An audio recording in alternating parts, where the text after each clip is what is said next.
السلام علیکم رحمۃ اللہ وبرکاتہ۔ حضرات، آئیے ہم آپ کو کچھ دینی واقعات بتاتے۔ حضرت موسیٰ علیہ السلام و حضرت خضر علیہ السلام کا واقعہ۔ حضرت موسیٰ علیہ السلام نے ایک مرتبہ بنی اسرائیل میں بڑا فصیح و بلیغ واعظ فرمایا۔ یہ بھی فرمایا کہ اس وقت میں بہت بڑا عالم ہوں۔ موسیٰ علیہ السلام کا یہ فرمان خدا کو نہ بھایا اور حضرت موسیٰ علیہ السلام سے فرمایا، اے موسیٰ، تم سے زیادہ عالم میرا بندہ خضر ہے۔ حضرت موسیٰ علیہ السلام نے حضرت خضر سے ملاقات کا شوق ظاہر کیا۔ خدا سے اجازت لے کر حضرت خضر سے ملنے کے لیے روانہ ہو گئے۔ خدا نے مدد فرمائی اور حضرت موسیٰ علیہ السلام نے حضرت خضر کو پا لیا۔ ان سے کہا کہ میں آپ کے ساتھ رہنا چاہتا ہوں تاکہ آپ کے علم سے میں بھی کچھ فائدہ اٹھاؤں۔ حضرت خضر نے جواب دیا کہ آپ میرے ساتھ رہ کر کئی ایسی باتیں دیکھیں گے کہ آپ اس پر صبر نہ کر سکیں گے۔ حضرت موسیٰ نے فرمایا، نہیں، میں صبر کروں گا، آپ مجھے اپنے ساتھ رہنے دیجیے۔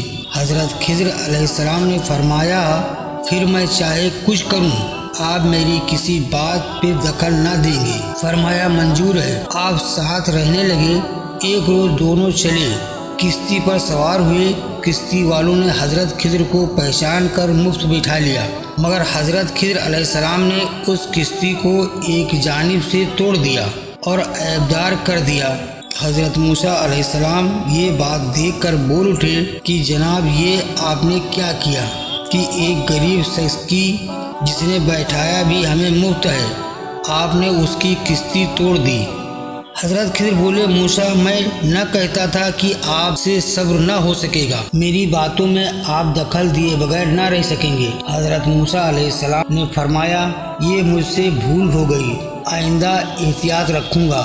پھر چلے تو راستے میں ایک لڑکا ملا۔ حضرت خضر نے اس لڑکے کو قتل کر دیا۔ حضرت موسیٰ علیہ السلام پھر بول اٹھے کہ اے خضر، یہ تم نے کیا کیا؟ ایک بچے کو مار ڈالا۔ خضر بولے، موسیٰ، آپ پھر جائیے اور میرا اور آپ کا ساتھ مشکل ہے۔ حضرت موسیٰ علیہ السلام فرمانے لگے کہ ایک بار اور موقع دیجیے، اب اگر بولا تو مجھے الگ کر دینا۔ چنانچہ پھر چلے تو ایک ایسے گاؤں میں پہنچے جس کے رہنے والوں نے موسیٰ و خضر علیہ السلام کو کھانے تک کو نہ پوچھا، بلکہ انہوں نے کھانا طلب فرمایا تو انہوں نے انکار کر دیا۔ اس گاؤں میں ایک شکستہ مکان کی دیوار گرنے والی تھی۔ حضرت خضر نے اس دیوار کو اپنے ہاتھ سے سیدھا کر کے مضبوطی سے قائم کر دیا۔ حضرت موسیٰ علیہ السلام نے دیکھا کہ یہ گاؤں والے تو اتنے کنجوس ہیں کہ کھانا تک دینے کو تیار نہیں ہیں۔ یہ خضر اس قدر شفقت پر اتر آئے، ان کی گرنے والی دیواریں قائم کرنے لگے۔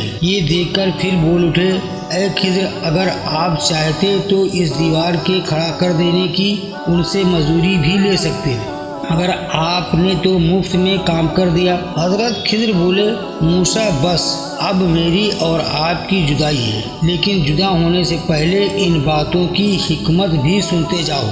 وہ جو میں نے کشتی کو تھوڑا سا توڑ دیا تھا، اس کی حکمت یہ تھی کہ دریا کے دوسرے کنارے پر ایک ظالم بادشاہ تھا جو ہر ثابت کشتی زبردستی چھین لیتا تھا، مگر اس میں کوئی عیب ہوتا اسے نہیں چھینتا تھا۔ کشتی والے کو اس بات کا علم نہ تھا، میں اگر کشتی کو کچھ حصہ نہ توڑتا تو اس غریب کی کشتی چھین لی جاتی۔ وہ جو لڑکا میں نے مار ڈالا، اس کی حکمت یہ تھی کہ اس کے ماں باپ مسلمان تھے۔ یہ لڑکا میں ڈرا کہ بڑا ہو کر کافر نکلے گا، اس کے ماں باپ بھی اس کی محبت میں دین سے پھر جائیں گے، تو میں نے ارادہ کر لیا کہ اس کے ماں باپ کو اللہ اس سے بہتر لڑکا دے۔ اسے میں نے مار ڈالا تاکہ اس کے ماں باپ اس فتنے سے محفوظ رہیں۔ جو میں نے گاؤں میں گرنے والی دیوار کو سیدھا کر دیا، اس کی حکمت یہ تھی کہ وہ دیوار شہر کے 2 یتیم لڑکوں کی تھی۔ اس کے نیچے ان کا خزانہ تھا۔ باپ ان کا بڑا نیک ایک تھا۔ رب کی یہ مرضی تھی کہ دونوں بچے جوان ہو جائیں اور اپنا خزانہ